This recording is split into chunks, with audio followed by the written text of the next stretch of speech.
आपल्याला जी आरचे आणि शब्द बघून झोपाच आहे ना त्यांना.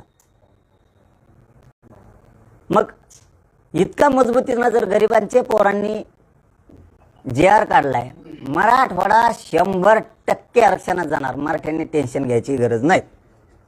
खूप लय आनंद होतोय मनात. पण मराठ्यांना एक बाबा विनंतीपूर्वक माझा थोडा सल्ला आहे. जुनी म्हण आहे, विजय पचवता आला पाहिजे आणि पराजय सुद्धा पचवता आला पाहिजे. थोडं धीराने घ्या. मस आता उकळ्या फोटा द्यात. मस आनंद झालाय, पण एकदा आपले सगळे हैदराबादच्या गॅझेटियरच्या नुसार आणि पश्चिम महाराष्ट्रातले सातारा संस्थांच्या गॅझेटियरच्या माध्यमातून एकदा मध्ये जाऊ द्या. आणखीन मोठा आनंद व्यक्त करू.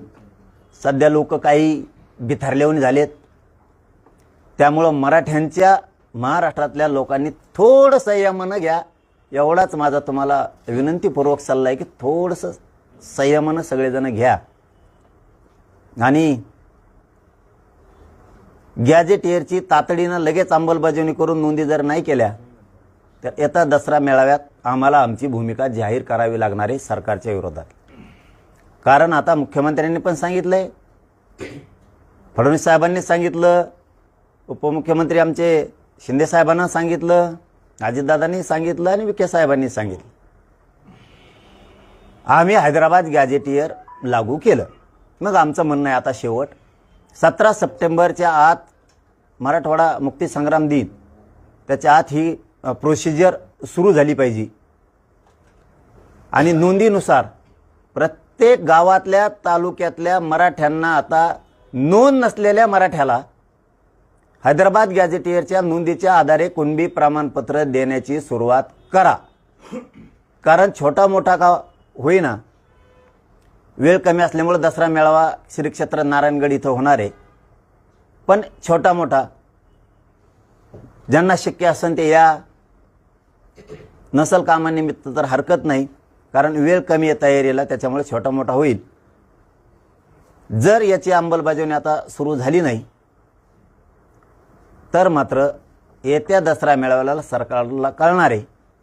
आता मात्र आपली सरकारची बेतली. आणि मला 100% खात्री आहे, विखे साहेब असतील, उपमुख्यमंत्री शिंदे साहेब असतील आणि फडणवीस साहेब असतील, आता मराठ्यांचा अपमान करणार नाहीत. आणि हैदराबादच्या गॅझेटियरच्या नोंदीच्या आधारे मराठ्यांना कुणबी प्रमाणपत्र देतील, ही 100% मला खात्री आहे. आणि ते खरं ठरणार. मराठे 100% जिंकलेले. मराठ्यांनो, घराघरातले लेकरं मोठे होणार आहेत. आपण लय मोठी लढाई मुंबईतून जिंकून आलेले. तुम्हाला लय त्रास झाला त्याची जाणीव आहे मला. कुठं झोपलात, रेल्वेवर झोपलात, फुटपाथवर झोपलात, जिथं जागा मिळेल तिथं झाडाखाली झोपलात, चिखलात झोपलात, चटणी भाकरी खाल्ली. मुंबईने सोडे बाजारानं तुम्ही. म्हणूनच राजा आपला विजय झाला. आणि हा विजय खूप जणाला पचतच नाहीये. काय करणार आता आपण? गरिबाच्या लेकरांनी विजय मिळवला, गॅझेटियर दिलं. याच्यातलेच काही लोकांच्या अगोदर मत होते गॅझेट देत होते तर जरांगे पाटलांनी घेतलं नाही. हेच काही जण याच्यातले आता घेतलं, आता अमुकच झालं आणि तमुकच झालं. जस का हे घटना समितीत होते, इतके ज्ञानी आहेत. बघू ना आम्ही आमचे गरीब, बघू आम्ही आमचं काय करायचं ती. गरीब मराठ्यांना आपण आपलं बघू काय करायचं ती. आपल्या लेकराला कसं मिळून द्यायचं, काय करायचं आपण आपलं बघू.